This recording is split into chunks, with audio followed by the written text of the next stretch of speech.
लोगों को इस कड़ाके की सर्दी में यहाँ उपस्थित होने के लिए धन्यवाद देता हूँ। आप जानते हैं कि हम लोग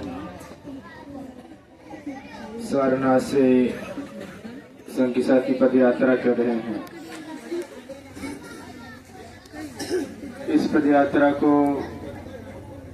हम लोग धम्मचारिका कहते हैं। हम लोग धम्मचारिका कर रहे हैं। इस रोड से मेरा कई बार लखनऊ जाना हुआ है। जब मैं कभी बनारस से लखनऊ जाता था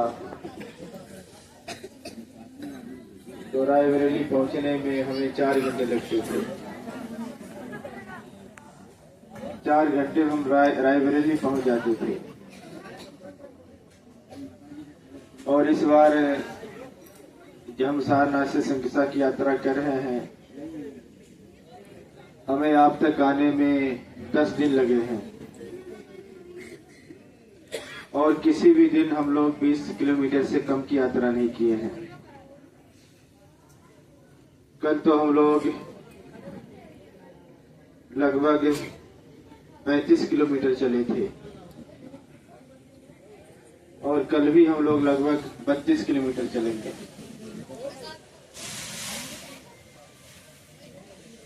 30 किलोमीटर, 25 किलोमीटर, 20 किलोमीटर, 32 किलोमीटर।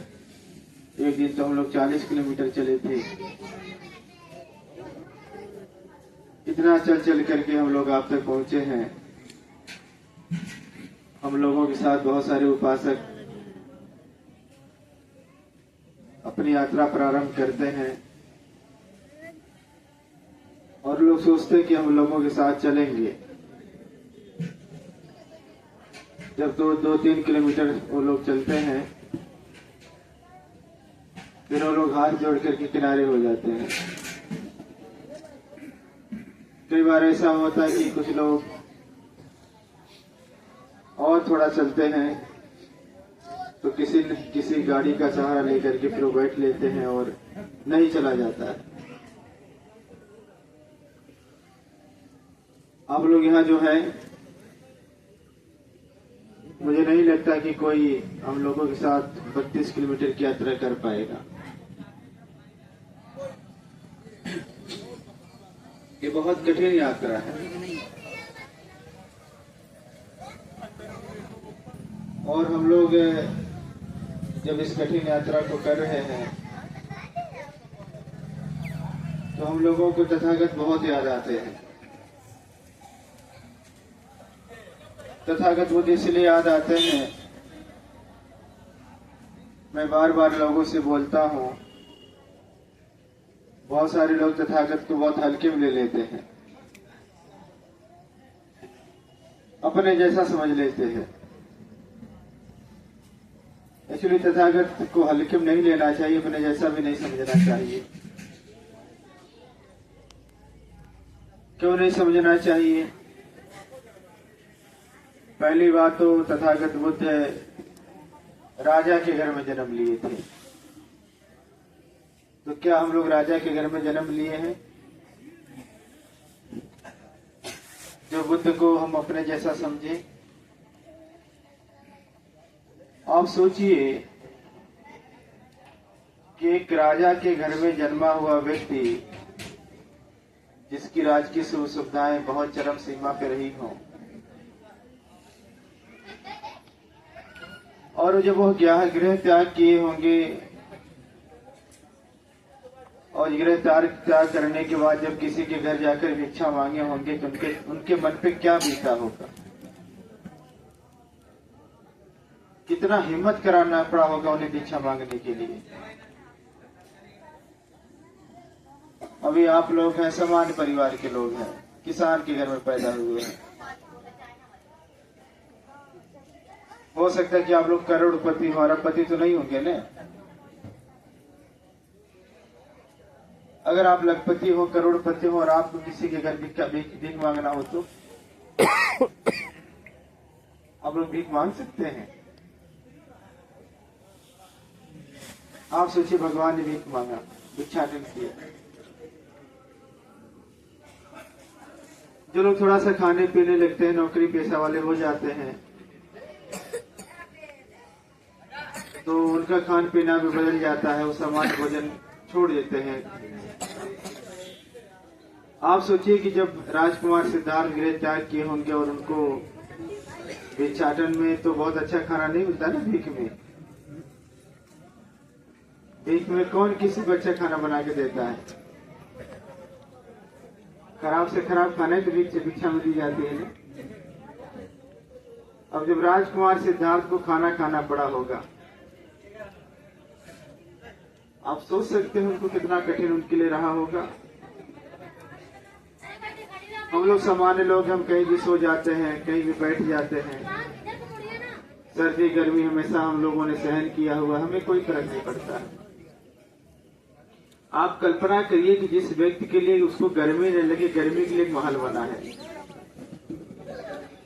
आप कल्पना करिए कि उस व्यक्ति को ठंडी न लगे, उसके लिए एक दूसरा महल बना हुआ है। आप कल्पना करिए उसे बरसात में कोई इसके ऊपर असर न हो, तीसरा महल बना हुआ है। यानी उसे गर्मी का असर न पड़े, ठंडी का असर न पड़े, बरसात का असर न पड़े।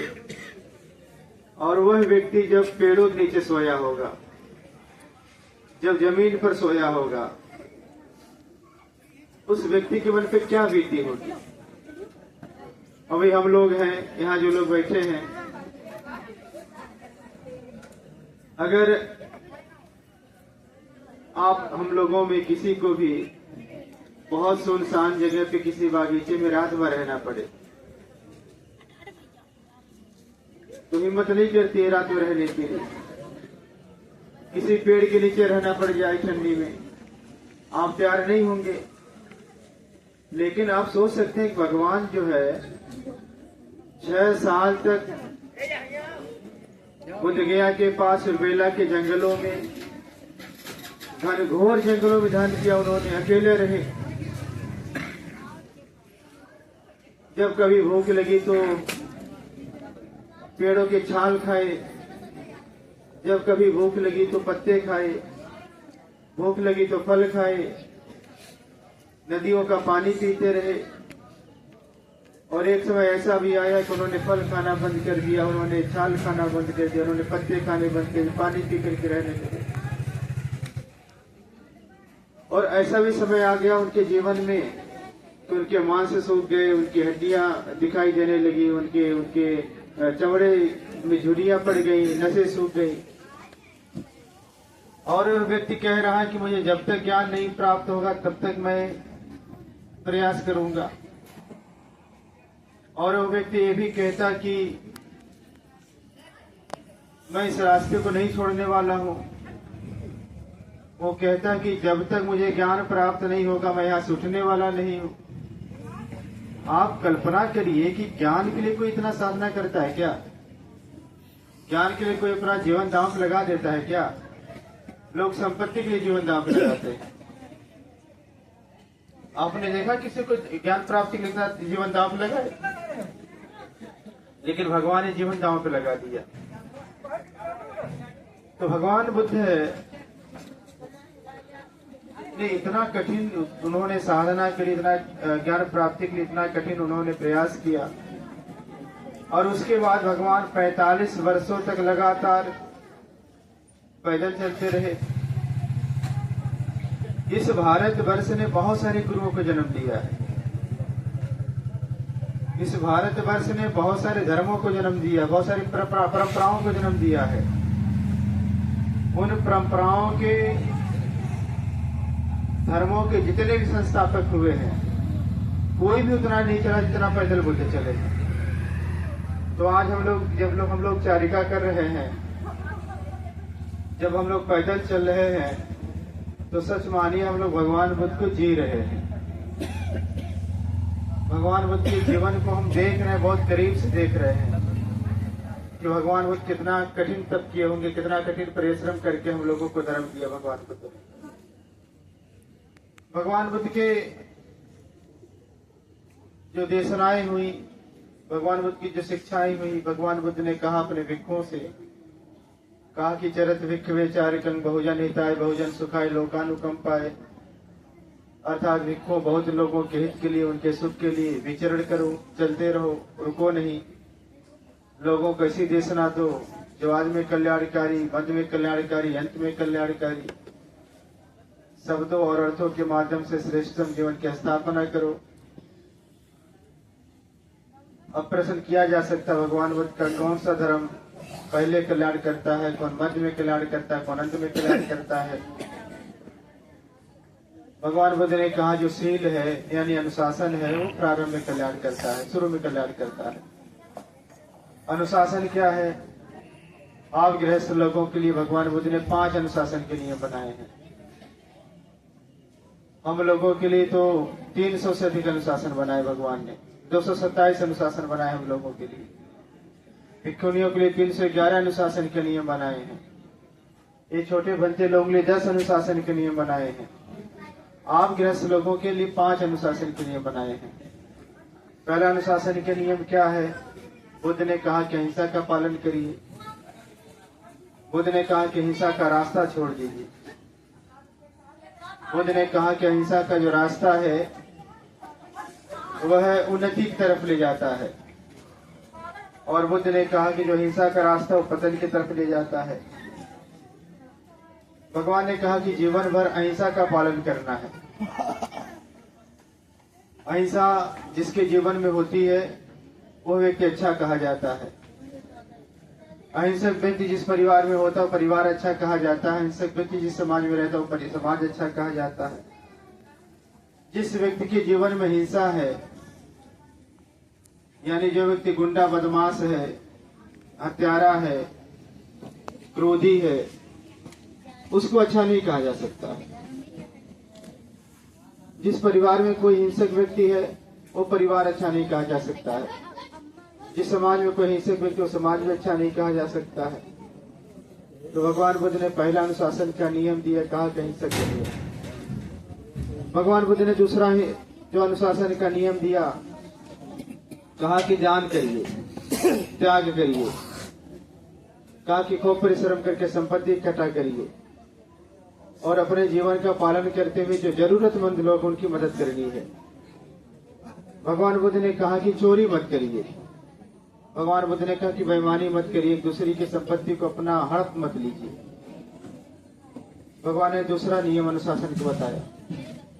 भगवान बुद्ध ने अनुशासन का तीसरा नियम बताया, कहा चरित्र बहुत उच्च कोटि का रखिए, चरित्र पवित्र रखिए। कहा दुष्चरित्र मत बनिए, चरित्र हनन मत करिए। दुष्चरित्र व्यक्ति हमेशा दूसरे के चरित्र को भी कलंकित कर देता है। मुझे बाबा साहब अम्बेडकर का एक स्टेटमेंट याद आता है, एक कथन याद आता है। बाबा साहब अम्बेडकर ने एक बार कहा कि मुझसे गांधी जी डरते हैं। बाबा साहब ने कहा कि मुझसे गांधी डरते हैं। बाबा साहब ने कहा मुझसे नेहरू डरते हैं। बाबा साहब ने कहा मुझसे सरदार पटेल डरते हैं। बाबा साहब अम्बेडकर ने कहा कि हमारे समकालीन जितने नेता सब हमसे डरते हैं। लोगों ने पूछा बाबा साहब ये लोग क्यों डरते हैं आपसे? बाबा साहब अम्बेडकर ने कहा कि मेरे चरित्र की वजह से डरते हैं। तो बाबा साहब का चरित्र इतना उच्च कोटि का था कि बाबा साहब के सामने समय जितने लोग थे सब उनसे डरते थे। तो जो चरित्रवान व्यक्ति होता है उससे लोग डरते हैं, और जो दुष्चरित्र व्यक्ति होता है वह लोगों से डरता है। चरित्रवान व्यक्ति जिस सभा में सोसाइटी में जाता है सर उठा के जाता है, और दुराचारी व्यक्ति जिस सभा सोसाइटी में जाता है सर गिरा के जाता है, झुका करके जाता है। इसलिए भगवान बुद्ध ने अनुशासन का तीसरा नियम दिया, कहा कि व्यक्ति को चरित्रवान बनना चाहिए। भगवान बुद्ध ने चौथा नियम अनुशासन के दिया, कहा कि आपको सच बोलना चाहिए। कहा कि आपने जैसा देखा वैसा बोलिए। कहा कि आप जो है सच को सच कहिए, झूठ को झूठ कहिए। भगवान बुद्ध ने कहा कि जो व्यक्ति सच को सच नहीं कह सकता, झूठ को झूठ नहीं कह सकता, वो व्यक्ति कभी न्याय नहीं कर सकता। वो व्यक्ति अन्यायी हो सकता है, अन्यायी होगा। और भगवान बुद्ध ने कहा कि आपको झूठ नहीं बोलना है। जो झूठा व्यक्ति होता है वह व्यक्ति किसी के लिए मददगार नहीं हो सकता, किसी के लिए न्याय नहीं कर सकता, किसी का भी कल्याण नहीं कर सकता। कब वो किसको धोखा दे कहा नहीं जा सकता। तो भगवान बुद्ध ने अनुशासन का चौथा नियम दिया, कहा सच बोलना है। बनता जी स्टैंड निकालिए। और भगवान बुद्ध ने अनुशासन का पांचवा नियम दिया है, स्टैंड कहा कि नशा का सेवन नहीं करना। पकड़ा हूँ अपन ले आए। कहा कि नशा से दूर होना है। आज हम लोग देख रहे हैं इधर माइक लगा है कि समाज नशा के चक्कर में बर्बाद हो रहा है। और यहाँ ये साहब बैठे हैं, कबीरपंथी साहब बैठे हैं, मुझे नाम नहीं साहब का याद है। हम लोग जी सुंदर दास साहब बैठे हैं। इनको देख करके मेरे मन में बड़ा श्रद्धा जगह। आते ही मैंने इनको देखा, मेरा मन बड़ा प्रसन्न हो गया। मेरा मन इसलिए भी प्रसन्न हुआ क्योंकि हमारे घर में बुद्ध धर्म आने के पहले कबीरपंथी थे। हम लोग भी कबीरपंथी थे। बुद्ध धर्म बाद में आया, उसके पहले हम लोग कबीरपंथी थे। और बाबा साहब का परिवार कबीरपंथी था। और हम देखते हैं कि कबीरपंथ के लोगों ने बौद्ध धर्म बहुत आगे बढ़ाया। तो आज के हमें 50 साल पहले जब हम भारत को देखते हैं, जब इस समाज को देखते हैं, विशेषकर दलित समाज को देखते हैं, जिनका बहुत बुरा हाल था। दलितों के घर में मरे हुए पशुओं के मांस खाए जाते थे और दलित लोग नशा बहुत करते थे। कबीर पंथ ने मरे हुए पशुओं के मांस का विरोध किया और कबीर पंथ के प्रचार प्रसार के कारण लोगों ने मरे हुए पशुओं का मांस खाना बंद कर दिया, शराब पीना बंद कर दिया। उसका परिणाम ये हुआ कि गरीब से गरीब लोग, मजदूर से मजदूर लोग, जो मजदूरी करते थे, गरीब लोग थे, उन्होंने अपने बच्चों पर ध्यान देना शुरू कर दिया। उनका जीवन अच्छा होने लगा। तो हम लोग देखते थे कि गरीबों के बच्चे डॉक्टर बनने लगे, गरीबों के बच्चे इंजीनियर बनने लगे, गरीबों के बच्चे व्यवसायी बनने लगे, गरीबों के बच्चे कलेक्टर बनने लगे, IAS IPS बनने लगे। और फिर जब कबीरपंथ कमजोर हो गया, अब मैं देख रहा हूँ कि समाज जहाँ से बदला था, अब समाज लगभग वहीं जा रहा है। अब जो लोग कलेक्टर बने थे, जो लोग इंजीनियर बने थे, जो डॉक्टर बने थे, अब बहुत महंगी महंगी दारू पीते। हमको बहुत एक दिन आश्चर्य लगा। हमारे जानने वाले इंजीनियर हैं, हमारे साथ उनके अच्छे संबंध हैं। एक दिन एक उपासक ने बताया कि वो इंजीनियर साहब बहुत शराब पीते हैं। उन्होंने कहा नहीं, कहा नहीं बनते जी, बहुत पीते हैं। हमने कहा कैसे कह रहे हैं आप? कहा कि वह अपने सीनियर को वो जो है 25,000 की शराब लेकर जा रहे, देने गिफ्ट देने जा रहे हैं। तो मैं भी साथ में था। हमने कहा 25,000 की शराब मिलती है क्या? कहा हाँ मिलती है, इससे भी महंगी मिलती है। यानी एक बोतल 25,000, मतलब मुझे नहीं विश्वास नहीं होता था। उन्होंने कहा कि इससे भी महंगी मिलती है। मुझे तब पता चला कि शराब इतनी महंगी होती है। अब हम देख रहे हैं, बहुत सारे लोगों को देखते हैं, जो लोग बड़े बड़े अधिकारी हो गए, डॉक्टर हो गए, इंजीनियर हो गए, अब जो उनके घरों में शराब पिया जा रहा, महंगी शराब पिया जा रहा है। अब कलेक्टर लोगों के बच्चे चपरासी नहीं बन पा रहे हैं। लखनऊ में बहुत सारे कलेक्टर हैं, बहुत सारे जो है IPS हैं, SP साहब लोग हैं, उनके बच्चे जो है वो चपरासी नहीं बन पाए हैं। और चपरासी बनना तो छोड़ दीजिए, उनकी बेटियां बूढ़ी हो गई, उनकी शादी नहीं हो रही है। उनके बच्चे बूढ़े हो जा रहे, उनकी शादी नहीं हो रही। बहुत लोगों को मैं जानता हूँ, बहुत सारे लोग हमको फोन करते, कहते बंटी जी आपकी पहचान बहुत लोगों से, जरा देखिएगा बिटिया की शादी हो जाए। बहुत सारे अधिकारियों को मैं जानता, डॉक्टरों को जानता, इंजीनियरों को जानता हूँ, जिनका बहुत बुरा हाल हो गया। तो मैं इस बात को बहुत लोगों से बोलता हूँ कि जिनके घर में शराब नहीं पिया जाता था, शराब बंद हो गया था, जो लोग भिखारी जैसा जीवन जी रहे थे, उनके बच्चे राजाओं जैसा जीवन जीने लगे थे। अब जिनके घरों में शराब पीना शुरू हो गया, जो लोग राजाओं जैसा जीवन जी रहे थे, वो भिखारी जैसे हो गए हैं।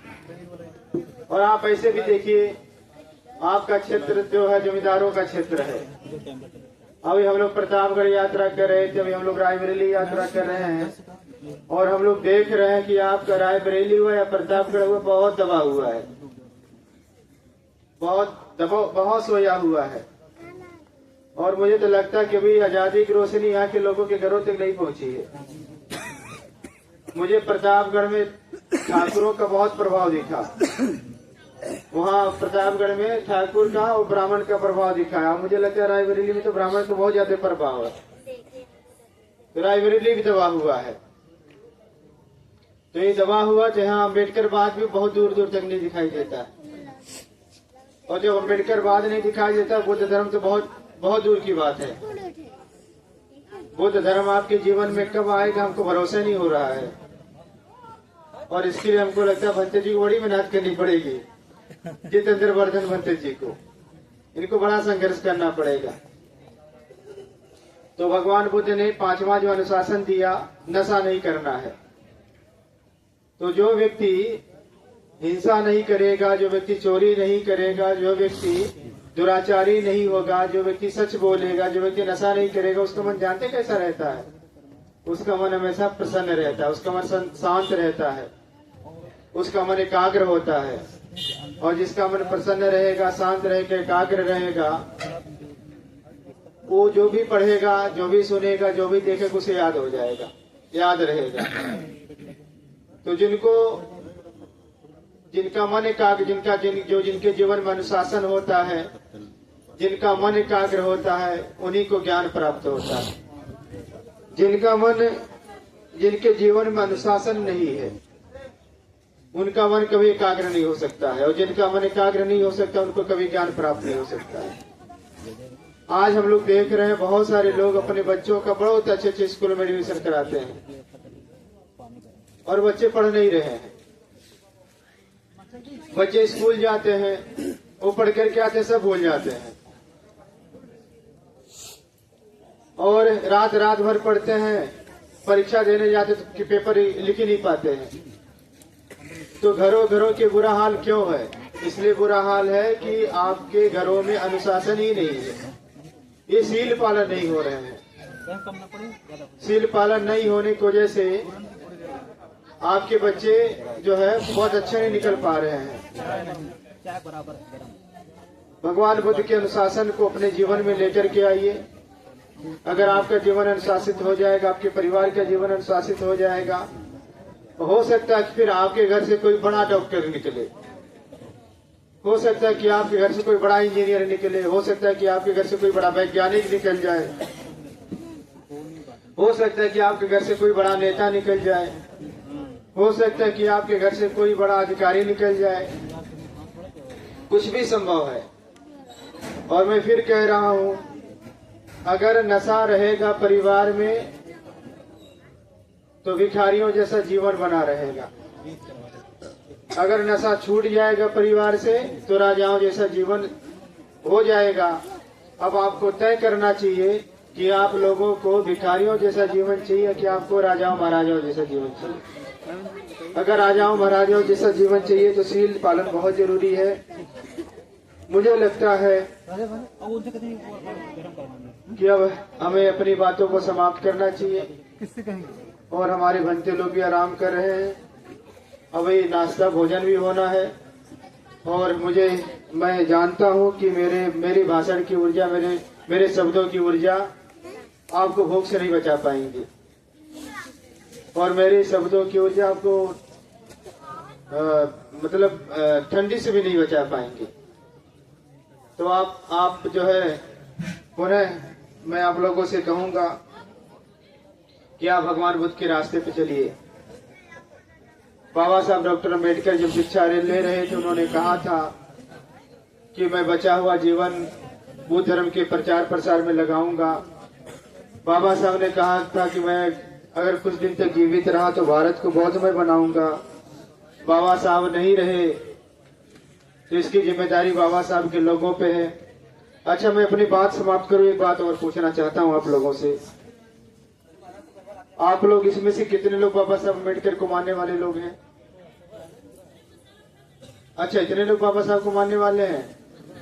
बाकी लोग मनवादी हैं क्या? अच्छा, इसमें कितने लोग बाबा साहब को नहीं मानते वो लोग हाथ उठाएं। जो लोग बाबा साहब को नहीं मानते जरा हाथ उठाएं तो। अच्छा, आप सब लोग मानते हैं। अच्छा, फिर जो बाबा साहब को मानते हैं हाथ उठाएं। अच्छा, सब लोग बाबा साहब को मानते हैं। जो बाबा साहब अम्बेडकर को मानता है उसको क्या कहा जाता है? अम्बेडकरवादी कि मनुवादी? अम्बेडकरवादी। मनुवादी किसको कहा जाता है? जो मनुवाद को मानता है। जो बाबा साहब को नहीं मानता, जो मनु को मानता है, ब्राह्मणवाद को मानता है, उसे ब्राह्मणवादी कहा जाता है। जो मनु को मानता है उसको मनुवादी कहा जाता है, और जो बाबा साहब अम्बेडकर को मानता है उसको अम्बेडकरवादी कहा जाता है। सही बात है ना? अच्छा, आप ये बताएं, बाबा साहब अम्बेडकर ने बुद्ध धर्म दिया ना, और हमारे बुद्ध धर्म में बहुत सारे त्योहार हैं। हमारे बुद्ध धर्म में महीने में 4 व्रत हैं। उसको पोषण व्रत कहा जाता है। पूर्णिमा को, अमावस्या को, अष्टमियों को रखा जाता है। और जो ब्राह्मणवाद है या मनुवाद, उनके अपने त्योहार हैं। वहाँ होली है, दीपावली है, और बहुत सारे त्योहार हैं। अच्छा, आप ये बताइए, सही से बताइएगा आप लोग, जो लोग अपने आप को अम्बेडकरवादी कहें, लेकिन अम्बेडकरवाद वाला कोई त्योहार न मनाए। जो लोग अपने को अम्बेडकरवादी कहें, ब्राह्मणवाद वाला सारा त्योहार मनाए, ब्राह्मणवाद वाला सारा व्रत रखे, सारा उपवास रखे, तो ऐसे लोगों को अम्बेडकरवादी कहा जाए कि ब्राह्मणवादी कहा जाए? ब्राह्मणवादी कहा जाए। और जो लोग भगवान बुद्ध के विचारधारा को मानते हैं, उनको, ऐसे लोगों को अम्बेडकरवादी कहा जाए। ये बात समझ में आती है ना? तो इसमें जो लोग बौद्ध धर्म वाला नहीं मानते उनको क्या कहा जाए फिर? तो फिर ब्राह्मणवाद को मजबूत कौन कर रहा है?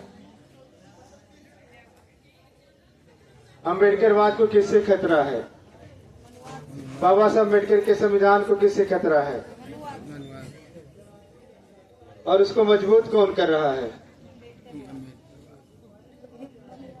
तो हम आप लोगों से ही कहना चाहते हैं कि बाबा साहब अम्बेडकर के धम्म दीक्षा के 75 वर्ष बीत गए हैं। अब और देर मत करिए आप लोग, जितने जल्दी हो बौद्ध बनिए, बौद्ध लिखिए, बौद्ध बनिए, बौद्ध लिखिए, बौद्ध लिखिए, और मन बदलिए। मन बदल जाएगा तो सब कुछ बदल जाएगा, मन नहीं बदलेगा तो नहीं बदलेगा। और जितने जल्दी हो सके उतने जल्दी जो है परिवार को पाखंडवाद से मुक्त करिए। जिस दिन पाखंडवाद से आप मुक्त हो जाएंगे उस दिन उन्नति के द्वार खुल जाएंगे। और अगर आप पाखंडवाद से मुक्त नहीं होंगे तो ब्राह्मणवादी जीने नहीं देंगे आपको, निम्नवादी आपको जीने नहीं देंगे। आपका आरक्षण का विरोध वही कर रहे हैं। आखिर भारत के में संविधान का विरोध कौन कर रहा है? कौन लोग हैं जो संविधान को नष्ट करना चाहते हैं? कौन लोग बाबा साहब अम्बेडकर को गाली दे रहे हैं? तो फिर उनके साथ कैसे रहेंगे हम लोग? ये विचार करना पड़ेगा आप लोगों को। इन्हीं सब बातों के साथ मैं अपनी बातों को विराम देता हूँ। बहुत बहुत धन्यवाद। हाँ मतलब सारनाथ जाते हैं, हाँ, तो मैंने सारनाथ के हर बुद्ध विहार में देखा है कि वो टीकाधारी चुटिया वाले हैं। तो उनका क्या सेंस है, मतलब वो कैसे है बुद्ध विहार में? अरे सारनाथ किस विहार में गए आप? हर बिहार में मैंने एक्चुअली सारे बिहार में गए। और एक चीज जो कार्तिक पूर्णिमा में हम लोग गए, वो तो बाई चांस पहुंचे। मैंने देखा कि बहुत अच्छा कार्यक्रम होता है कार्तिक पूर्णिमा पे सारनाथ में। और उसके फिर मैंने उसके काफी फोटो जो है इस बार, पिछली बार मैं गई थी, इस बार फिर गई क्योंकि वो बहुत अच्छा कार्यक्रम था। दोबारा मैं नहीं गई। सारनाथ आप जाती कहाँ रुकते हैं? सारनाथ पिछली बार होटल में रुके थे, इस बार हम लोग सुबह गए थे, रात लौटे। ओह, तो वहाँ पे मैंने ये देखा, उस कार्यक्रम के बारे में किसी को पता नहीं। सब कह रहे कि अरे ये तो बहुत अच्छा होता, मैंने तो कभी नहीं। अच्छा मैडम, मैं आपको बताऊं, देखिए सारनाथ में धम्मा लर्निंग सेंटर है जहाँ हम लोग रहते हैं, कभी उसमें आइएगा। और सारनाथ में थाई बुद्ध विहार है जिसमें कोई चुटियाधारी नहीं, टीकाधारी नहीं है। सारनाथ में एक्चुअली जितने बुद्ध विहार है सब बाहर के लोग हैं, और बाहर के बुद्ध विहार होने को जैसे घूमने बहुत लोग आते हैं। बनारस बगल में ही है, और बनारस में जो घाट को देखने आते हैं, काशी विश्वनाथ दर्शन करने आते हैं, वो सारनाथ भी आते हैं। सारनाथ को एज ए टूरिस्ट प्लेस सरकार ने डेवलप किया हुआ है।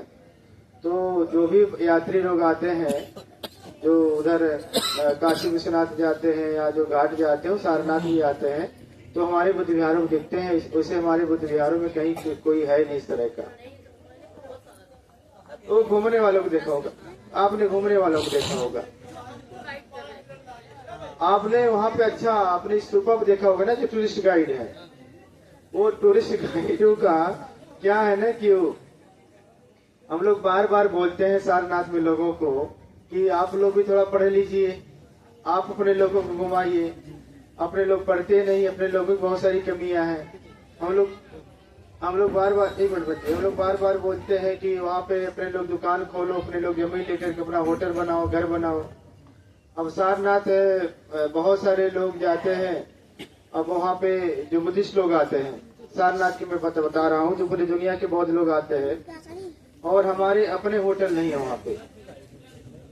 बुद्धिस्ट लोगों का कोई होटल नहीं है वहाँ। बुद्धिस्ट लोगों की कोई साड़ी दुकान नहीं है वहाँ। बुद्धिस्ट लोगों की कोई चाय की दुकान नहीं है। बुद्धिस्ट लोगों का कोई ट्रेवल नहीं है।